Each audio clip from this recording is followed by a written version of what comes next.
Alright, hello. CK40K. We're talking about Mortarion, yes.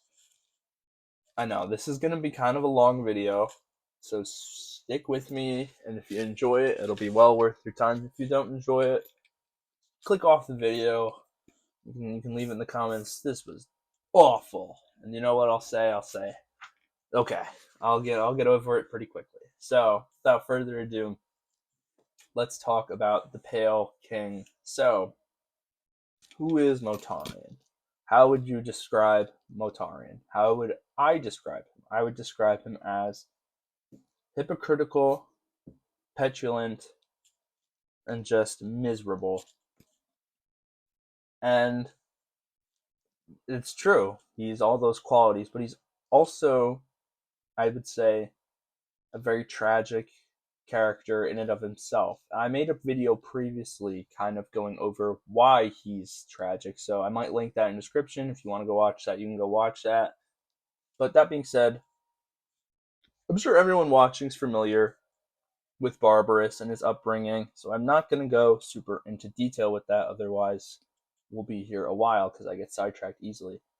But let's go off prior knowledge. Well, let's go. I'm going to go over the prior knowledge I have of Mortarion. So, The Flight of the Eisenstein, one of them, his Primarch book, and The Lords of Silence. I haven't read Godblight. I haven't read Buried Dagger, so I'm going off limited knowledge of what I know and some excerpts from people that I remember. So if I get something wrong or if I'm missing something, let me know. You can be the actually guy. I promise I won't get mad and I won't care. I'll be appreciative of it because then I'll know a little bit more about the thing I'm talking about. So, we're not going to talk about Barbarous, but we're going to talk about some of his negative qualities first. So, Mortarion is hypocritical. So what is that? What are some examples of that? Well, I think the most prominent one that a lot of people can see outright is his fall. So Mortarion, pre-fall of Nurgle, pre-demonic being, despises sorcery. And it's pretty evident when he interacts with Magnus, either in any sort of encounter or the Council of Nicaea. He does not enjoy sorcery because he associates it with his adopted father who raised him on Barbarous. And of course, he's not going to enjoy sorcery when it was one of the sources of his misery and the start of him being entrapped and kind of trading one tyrant for another. So again, that's one quality that you could really see it. Petulant, you could see too.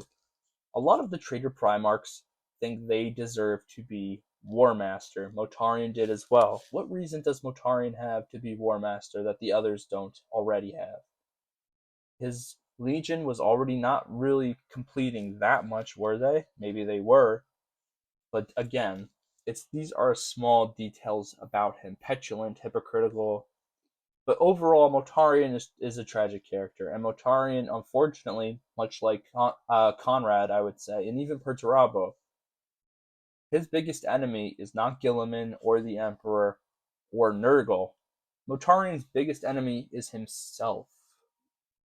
Oops, sorry, I got a low battery notification. I don't know if you caught the last part. His biggest enemy is himself. He is a prisoner, and he will always be a prisoner. That's who Mortarion unfortunately is, and that is how he is written for the most part, from what I understand and have read. Mortarion is imprisoned on Barbarous. He is trapped there. He suffers there. He's pretty much in servitude in the Imperium. He's trapped there. Does he really want to be there? He leaves the first chance he gets. You get what I'm saying? Even to Nurgle. There's a reason why he fell to Nurgle besides Typhon selling out the Legion. Nurgle loves misery, entropy, rot, his depressive state. He coats, like, if you to fall to Nurgle, of course, people say falling to Nurgle is great. You don't feel pain and you feel happy all the time. No, I think to a select few of the chosen, and even then, I think that giddy, happy Nurgle you're associating is with his demons, not his mortal followers, or in this case, Mortarion and his Death Guard. They are rotting from the inside. They are miserable. Everything is slowing down for them. And Mortarion is the perfect candidate for Nurgle corruption. Mortarion is constantly suffering from his own thoughts. He is constantly going back and forth with himself. He's hypocritical. And it's no shock he fell to Nurgle, because again, this is a character who's just trapped within his own negativity. Much like I talked about in the Fulgrim video. When you live your life thinking things a certain way in a negative context, and your whole worldview is, it's not my fault that I failed this test because I didn't study, it was the teacher's fault, or it's not my fault that I missed this tackle because obviously I'm good enough, but the wind distracted and obstructed my view and I missed, but I really didn't miss. You get what I'm saying? People like this make excuses for the way their actions have consequences, and it's kind of the same for Mortarion. Mortarion could have changed his outlook, or at least tried, but he can't because that's not who he is. He's a miserable person, and he'll always be a miserable person. And again, that's why he's perfect for Nurgle. So why does this? What am I really getting at? All I've described is that he's useless and he's awful. Is there anything? He's just tragic. Who cares? There's a bunch of tragic characters. I agree. There's a lot of tragic characters, and this doesn't make him special because really, is he special? No. But to me, he, I have a soft spot for him because again, negative people are negative and their worldview sucks and they generally drain people. You know, they drain people's energy. But Mortarion may be awful and spiteful and hypocritical, but there are little things for Mortarion that I also really enjoy because he's not just this loser piece of shit who just sucks and he hates everything. Mortarion does have, or appears to kind of like portray, genuine interest and sort of love for his legion.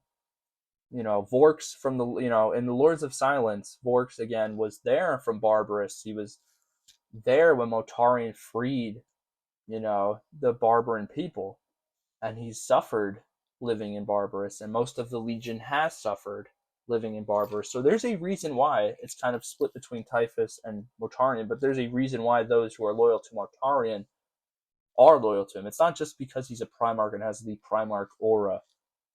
This is a man who saved them from the worst part of their lives. They view Barbarous as being fundamentally the worst, not being with Nurgle, being in Barbarous. And Mortarion freed them. Mortarion hates tyrants. Another part of him that I can find enjoyable to, exhibit and look at, from a lens of a reader and not just this negative character who has no redeeming qualities whatsoever. He hates tyrants. And again, when I said earlier in the video, he trades one for another. He cares about the little people, much like I would say Korax, in a way anyway. He cares, He genuinely wants those who are under oppression to be free, and he wants them to free themselves. And maybe you could even say now, even as a demon, he wants those to be under Nurgle, which is maybe tyrannical from one perspective, but he wants them to be free. And he views the Imperium and maybe the other Chaos Gods as restrictive and tyrannical, and he wants them to be free. So he's not just this character who exhibits these negative qualities, and that's all he is. He's not just a petulant, hypocritical character. That's only an aspect of Mortarion. Mortarion is also a tragic character who can never really redeem himself, and he'll always have to live with the fact that no matter what he does, he comes short of the things that he wants. And of course, this reinforces this negative paradigm that no matter what he does, he's always going to live short, and this fuels this perpetual cycle of anger and suffering that again would be ideal for someone who is enthralled to Nurgle. So, again, is he just a piece of shit? Is he a tragic character? He doesn't have to be either or. Mortarion can indeed be both. He may not be super entertaining, but I think he gets overlooked quite a bit. But, I'd like to think that the little moments for these Primarchs, traitor or not, is what really makes them more interesting, and not their large battles and, you know, their powers even. It's the interactions they have with their legions, their allies, and their enemies that make them interesting. Mortarion genuinely is interesting to me. He has conversations with the Khan and tries to get the Khan to go over to the traitor side. He shares friendships with Horus, and he shares a friendship with even Conrad a little bit. Like, he's a like, of course, again, I'm not gonna drag the video out, but you get what I'm saying. This is a character who's tragic, and a character who's also not as tragic as others, but he's an interesting character nonetheless. I just kind of wanted to talk about him. I don't know why. I had the urge to make a video. So, that was essentially Motara, and I just kind of wanted to talk about him because I don't know. I like looking at these characters, and I like just talking to you like I'm talking to someone in the room with me who may not really be into Warhammer that much, but still wants to talk about it. So yeah. That being said, now after talking about this, I kind of do want to read Godblight, and I do want to read Buried Dagger, but I'm kind of reading the books in order right now. So that being said, the video is going to be over in a couple seconds. So if you enjoyed this little talk about Motari, and stick around.